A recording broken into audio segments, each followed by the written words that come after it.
week. David and I listened to a song a lot by Joseph Habedank, and it's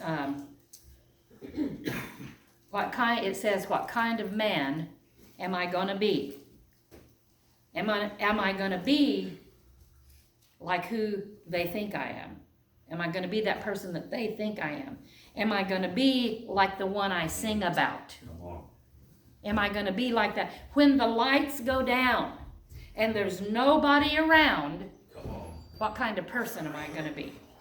You need to listen to that, because it can get in your spirit. And whenever we listen to this, I know yesterday I was in my office and David was up here. He was working and doing, and I could hear him singing along with that song. And I know that he stopped, because I could hear in his voice that he was weeping before the Lord. What kind of man am I going to be when there's nobody here and there's nobody to sing to and all the lights are turned off and it's just me by myself? What kind of person am I going to be? See, these two scriptures I just read, there's two different people. Judas, who was going to betray him, he was hiding it away, and he goes, "Is it I?" Like he didn't know it was him. And then the other man, Jesus said, "I've got to say something to you." And he said, "Lord, say it. I'm listening." Are we that person that wants to hide and pretend? Or are we that person that we want to stand up and say, "God, tell me what I need to say, because I want to be a changed person"? Right. John chapter 20, verse 15. Jesus had died and been buried, and Mary came to the tomb. And Jesus said unto her, "Woman, why weepest thou? Whom seekest thou?" And she, supposing him to be a gardener, said unto him, "Sir, if thou have borne him hence, tell me where thou hast laid him, and I will take him away." She was weeping because Jesus' body was gone. And Jesus said unto her, this touched my heart when I was reading this. Jesus said unto her, and he could say this to you or me. He could say, "Charlene." And he said unto her, "Mary." And she turned herself and saith unto him, "Rabboni," which is to say, Master. She recognized his voice. She had her back to him, and she didn't know that was Jesus. She thought he was a gardener, and she was weeping.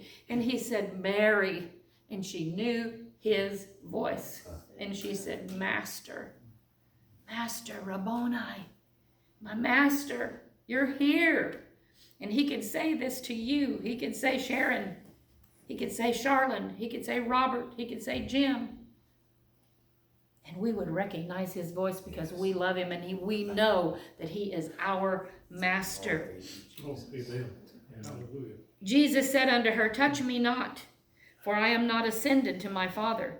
But go to my brethren and say unto them, I ascend unto my Father and your Father, and to my God and your God." And Mary Magdalene came and told the disciples that she had seen the Lord, and that he had spoken these things unto her. When God speaks to you, when Jesus speaks to you, don't hold it in. He said, "Go tell the brethren." That's right. Amen. If you know the master of the wind, you need to be telling people about it. You need to let them know what God has done for you. Yes, come on. Talking about testimony. How are we going to have a testimony? We've got to come through the test. That's right. We got to be able to get through that test. And you're going to have a test, and you're going to have another test, and you're going to have another test. We just need to pass those tests. That's right. You want to make it to heaven? Pass the tests. Right. John 20 and 27. Then he told her, he said, "I'm going to ascend. Go tell my brethren." And so they went and told. He said, "I'm going to go to my Father, and it's your Father, my God, who is your God." He said, "I'm going to go." And then John 20, 27 says, "Then saith he unto Thomas," he had been to his Father, he came back, and he's appearing to these disciples again. "And he said to Thomas, Reach hither thy finger, and behold my hands, and reach hither thy hand, and thrust it into my side, and be not faithless, but believing." Amen. So here's Mary Magdalene, who saw Jesus. He said, "Don't touch me." She didn't touch him. And yet she ran and told people about Jesus. And here's Thomas, and he said, I'm not going to believe what you say until I can touch him. And Jesus came back and he said, touch me. And don't be faithless. You need to believe. Don't be a doubting Thomas. Yeah. Amen? Don't be faithless, believe. And Thomas answered him and said, my Lord and my God. He didn't even touch him. He knew right then that it was his master. And what did Jesus say to him? Thomas, because thou hast seen me, thou hast believed. Blessed are they that have not seen and yet believed. Amen? Amen. I have not seen. Have you seen Jesus? No. Is he standing here and you're touching him? No, we haven't seen. He said, blessed are those that believe even when you don't get to see it. When you don't get to touch him. But I can feel him. I can feel his touch. I can feel the power of God. And I know in my spirit that Jesus is real. He is my master. Luke 7:41. And behold, there came a man named Jairus, or Jairus, however you want to say it. And he was a ruler of the synagogue. And he fell down at Jesus' feet and besought him that he would come to his house. For he had only one daughter, about 12 years of age, and she lay dying. But as he went, the people thronged him. Here's this guy. He wanted Jesus to come to his house. Please come to my house. My daughter is sick, and I need you to heal her. And the crowd was so big, he started trying to get through there. And a woman having an issue of blood for 12 years, which had spent all her living on physicians, neither could be healed of any, came behind him, touched the border of his garment, and immediately her issue of blood stopped. Hallelujah. Immediately. Here he is. They're wanting him to come and heal this little girl, and he stops because this person touched him, and he said, who touched me? Who touched me? And Peter and all those that were with him said, Master. Every time you hear this word from now on, you're going to think about this. Master.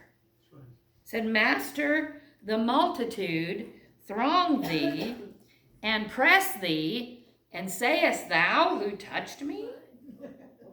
Everybody's touching you. Why are you asking who's touching you? This is what they're saying.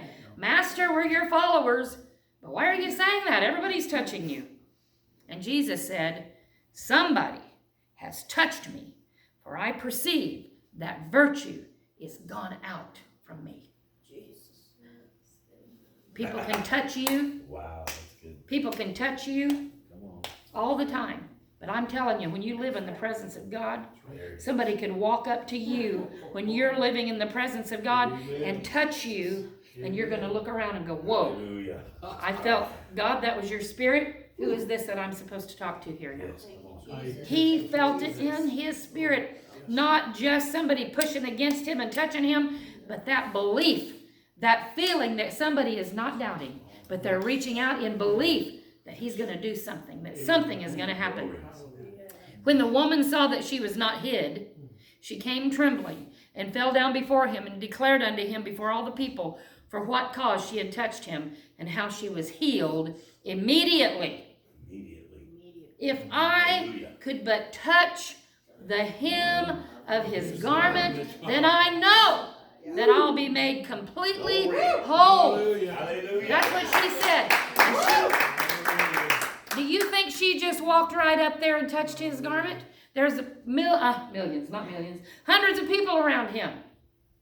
I believe she got down on her knees and pushed through those legs and started trying to get there. And she said, if I can just get there, if I can just get there and touch the hem of his garment, I know I will be made whole. Speaking faith, when you pray, do you believe that that touches the heart of God? Yes, it does. And he said to her, daughter, be of good comfort. Thy faith hath made thee whole. Hallelujah. Go in peace. Thank you, Jesus.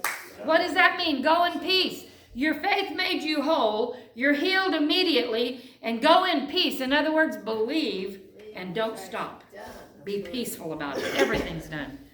While he yet spake, there cometh one from the ruler of the synagogue, saying, you remember, before this happened, somebody fell on their face and said, please come to my house, heal my daughter.